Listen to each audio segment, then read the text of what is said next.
Video is going to walk you through an introduction to modernism, especially American literary modernism. It's what we're going to use as kind of the basis for interrogating a lot of the work over the next couple of weeks of class. Now, this is a longer video. I don't necessarily expect that you're going to sit and watch it in all one go. Definitely be sure to have a paper and pencil out so that you can take notes. And pause the video whenever you need to and come back to it later. But this is kind of a larger lecture just so that you have the lay of the land about American modernism so that we can discuss the literature as part of our course. So one of the first things that we have to figure out is, what is modernism? In general, we're going to look at modernism as work that represents the evolution of traditional society under the pressures of modernity, which means that we have two terms we need to define. First of all, we have to understand what traditional society is, and then we have to understand what modernity is. Let's start with modernity. So one of the challenges students face when figuring out what modernism is, or how it works, or why it's different than other literary movements, is because the modernist time period in a lot of ways is not that unlike our own. To some extent, it's pretty easy to see how Walt Whitman's America or Benjamin Franklin's America, or even something like Henry James's Victorian version of America, is really different than what we experience in our own lives. But to understand modernism, you really have to understand modernity. And you have to understand that there was this moment between the end of the 19th century and the beginning of the 20th century where change launched into gear. So what you see here is a picture of Paris from the Eiffel Tower. The Eiffel Tower was built in 1887. There was a point before the Eiffel Tower was built when Parisians went about their business. They went through their city and they had no idea what it looked like from above. Until the Eiffel Tower was built, the highest building anywhere really was 3, 4, 5 stories high. Nobody had this perspective from up above.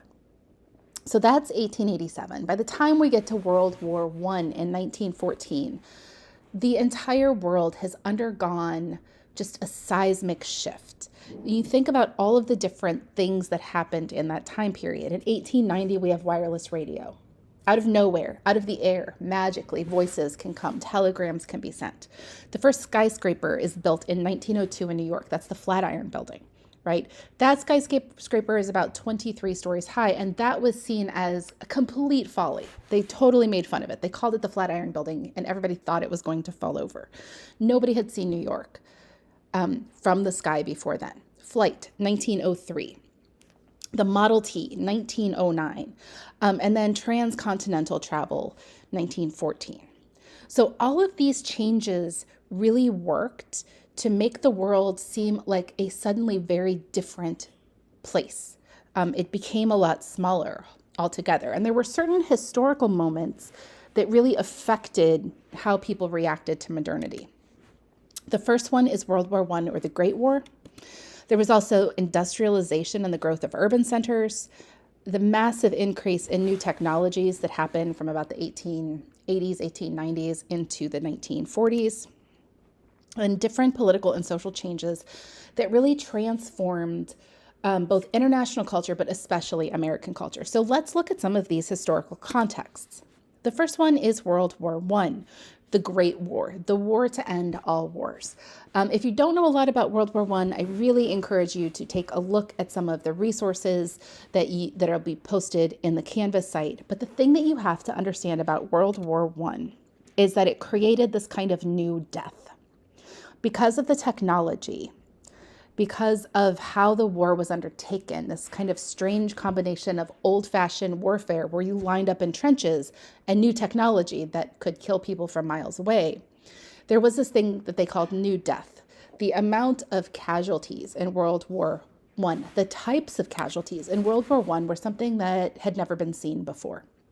Before then, what you did was you lined up on a field of battle, you looked your enemy in the eye, and you fired. Previous to this, maybe the Gatling gun had changed things a bit when you could have multiple rounds fired quickly.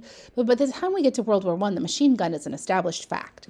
We also have mustard gas, which is this invisible thing that is completely insidious. It basically melts your lungs.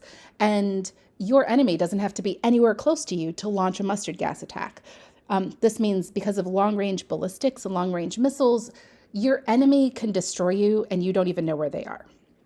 In addition to that, the advent of tanks completely changes warfare. In World War I, we go from using horses in war as part of the cavalry to these giant tanks, and at times at the same time. So it was just this really bizarre moment where technology accelerated death.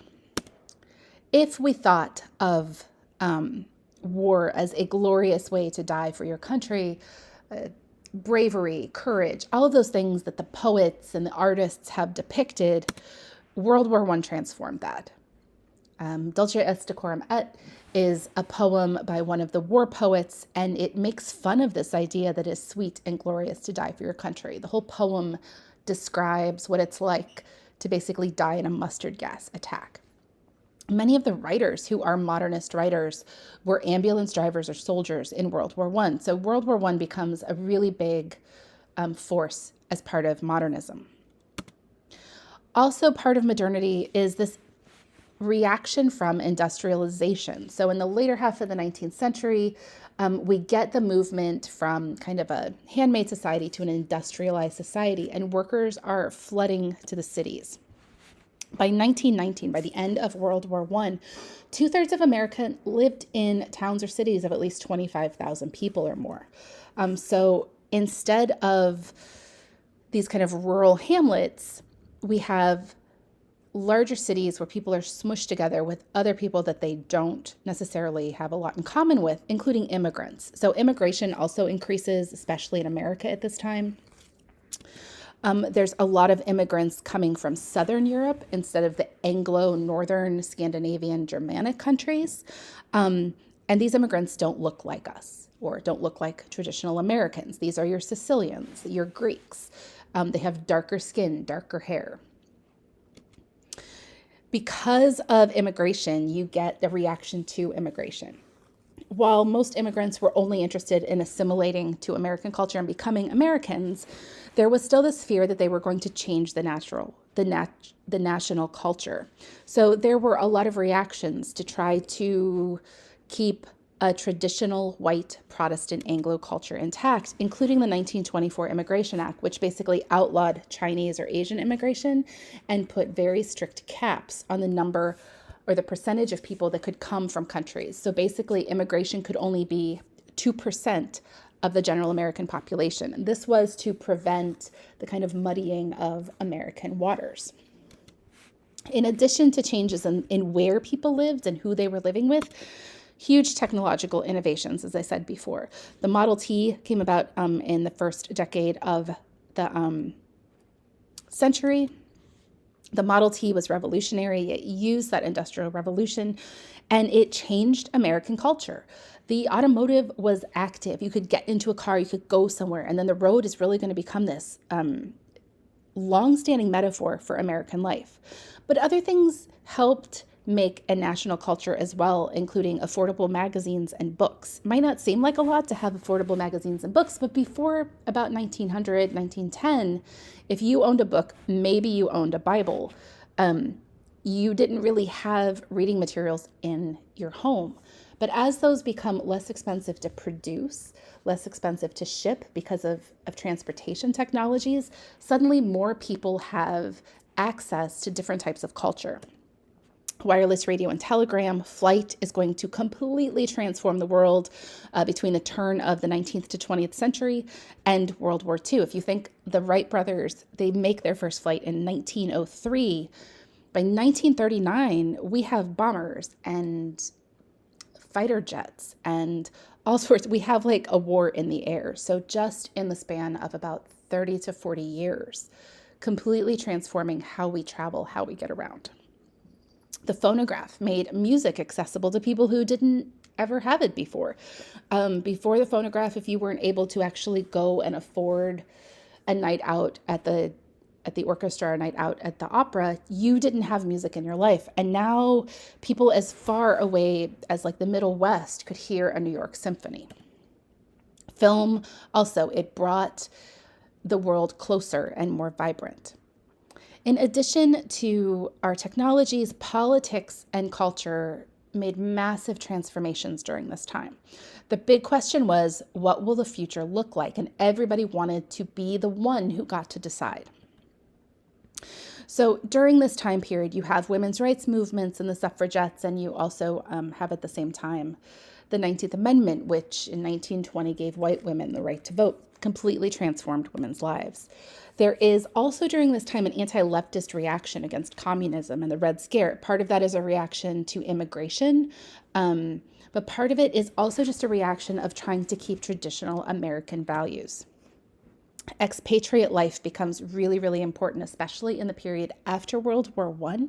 There are a lot of educated middle class people, especially writers and artists, who leave. They don't even stay in America. It's too expensive to live here. You can live very inexpensively. You can live like a king in Paris and be part of this kind of cosmopolitan international lifestyle that wasn't necessarily available here in the United States. The Great Migration, you have large numbers of African Americans coming up from the South into city centers, fundamentally transforming American life. And then, of course, in 1929, you have the stock market crash and the Great Depression, which is going to send the second half of this period into kind of a tailspin. We're going to go from the kind of excess of the victory of World War I to the lows of the Great Depression. There are also massive changes in behavior at this time, and a lot of this is fueled by Freudian analysis. So Sigmund Freud comes out with a lot of his theories at this time, including his theory of repression and repressive culture.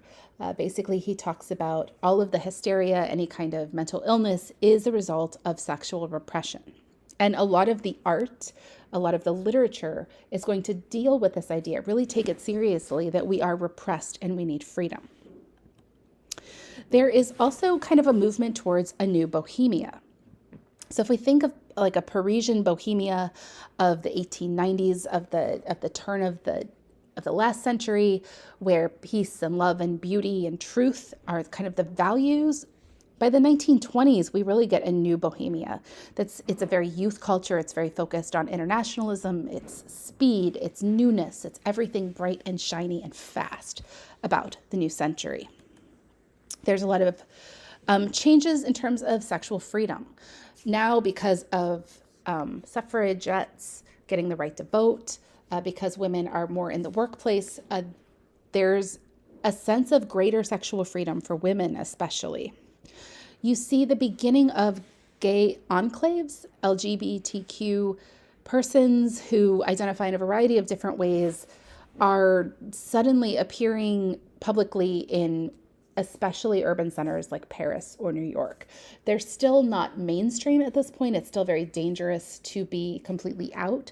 But you see the sense, like especially in expatriate Paris, where people are living with and creating lives with people of the same sex as themselves. The mobility of African Americans is also going to have a major change on American culture. The blues, jazz, and other African American art forms are going to be brought up from the South to northern cities. You're going to see this migration, not just of people, but of ideas, of art, and of music. And then finally, because of the Industrial Revolution, because of this really kind of extremely fast transformation and launch into this factory system, you have a lot of class inequality. You mix immigration in with that, and then suddenly ideas of Marxism, communism, all of that is going to start entering into American culture. So when we go back to our original definition of modernism as work that represents the evolution of traditional society under the pressures of modernity, we can think about traditional society as those kind of traditional conservative values, small town values, that work ethic, that if we just work hard enough, then we can pull ourselves up by our bootstraps and, make a success of ourselves. And if we just work hard enough, we can have value and moral superiority, social conformity, that you have to fit into society and be part of it. Duty to oneself, to one's town, to one's parents, respectability. All of these Values and themes are part of what we think of as the evolution of traditional society. So, as a review, when we think about modernism, we first have to understand modernity, which is this period of intense change from about the end of the 19th century to the middle of the 20th century, where life fundamentally alters. Everything about the world speeds up at exponential rates. Technology grows exponentially. National identity shifts. No longer are we individual small towns that have their own charm, but because of technology, because of the way that we can now get access to lots of different reading materials and films, the country starts to take on a national identity in a way that we didn't before. Culture changes. There is a sense of freedom. Think about like the flappers of the 1920s, kind of moving away from repressive